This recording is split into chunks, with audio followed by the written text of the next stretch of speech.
علم دین بھی ایسا ہی ہے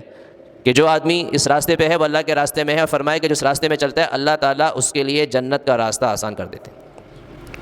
اور فرمائے کہ جو آدمی اس راستے میں چلتا ہے اور علم طلب کرنے، علم حاصل کرنے کے لیے گھر سے نکلتا ہے،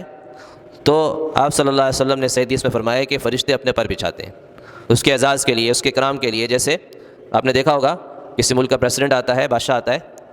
تو اب جب جہاز سے اترتا ہے تو آپ نے دیکھا جہاز کے باہر ایک ریڈ کارپیٹ بچھایا جاتا ہے۔ ایسے ہی اگر وہ صدارتی محل میں یا کسی جگہ آ رہا ہوتا ہے تو اس کے راستے میں جب گاڑی سے اترتا ہے تو اس کے لیے راستے میں ریڈ کارپیٹ بچھاتے ہیں۔ تو یہ ریڈ کارپیٹ اس کا اعزاز ہے، اور ایک اعزاز ریڈ کارپیٹ کا کیا ہوگا، کتنے کا ہوگا کارپیٹ اور کتنا لمبا ہوگا، زیادہ سے زیادہ 100-200 میٹر، 500 میٹر، 1 کلومیٹر، اتنے لمبے کارپیٹ بچھ سکتا ہے نا، کتنا بچھے گا اور کتنے تک کا بچھے گا، لاکھ کا، 2 لاکھ کا، 10 لاکھ کا، 50 لاکھ کا ہوگا۔ اور کہاں کا ہوگا، پاکستان کا نہیں تو چلو ایران سے منگایا ہوگا، ترکی سے منگایا ہوگا، وہاں کے کارپیٹ مشہور ہیں، اچھے سے اچھا کارپیٹ بچھا دیا، 50 لاکھ کا، 1 کروڑ کا کارپیٹ بچھا دیا۔ تو آپ بتائیں کہ وہ زیادہ قیمتی ہے یا ایک فرشتے کا پر زیادہ قیمتی ہے؟ یقیناً وہ ایک نورانی مخلوق ہے، اور وہ بچھاتے اپنی طرف سے نہیں ہے،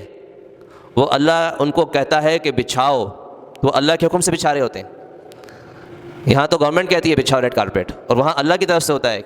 کہ یہ ایک ملک کا صدر ہے، ملک کا وزیر اعظم ہے، ملک کا بادشاہ ہے، اس سے زیادہ عزت اس کو دو جو دین حاصل کرنے کے لیے اپنے گھر سے نکلا ہے۔ اب وہ چاہے 1 کلومیٹر چل کے جاتا ہے یا ایک شہر سے دوسرے شہر 100 کلومیٹر کا سفر کرتا ہے، یا ملک کے کونے سے دوسرے کونے 1000 کلومیٹر کا سفر کرتا ہے، تو 1000 کلومیٹر تک اس کے لیے راستے میں فرشتوں کے پر بچھے ہوئے ہوتے ہیں۔ تو یہ ہے اعزاز اللہ کی نگاہ میں دین کی، علم کی قدر، علم دین کی قدر و منزلت، کہ اللہ کے نزدیک بہت قدر و منزلت۔ اس لیے فرمائیں کہ هل يستوي الذين يعلمون والذين لا يعلمون، کیا بھلا علم والے اور بغیر علم والے برابر ہو سکتے ہیں؟ مقصد یہ کہ ایسا یقیناً نہیں ہے کہ دونوں برابر ہو جائیں۔ يرفع الله الذين آمنوا منكم والذين اوتوا العلم درجات، فرمایا کہ اللہ تعالیٰ تم میں سے ایمان والوں کو بلند مقام دیتا ہے، والذین اوتوا العلم درجات، لیکن جن کو اللہ علم دیتا ہے ان کو تو بہت اونچے درجے دیتا ہے۔ تو آپ صلی اللہ علیہ وسلم نے فرمایا کہ انما بعثت معلما، مجھے معلم بنا کر بھیجا گیا ہے۔ تو اس سے بتانا مقصد ہے کہ کسی بھی قوم کا عروج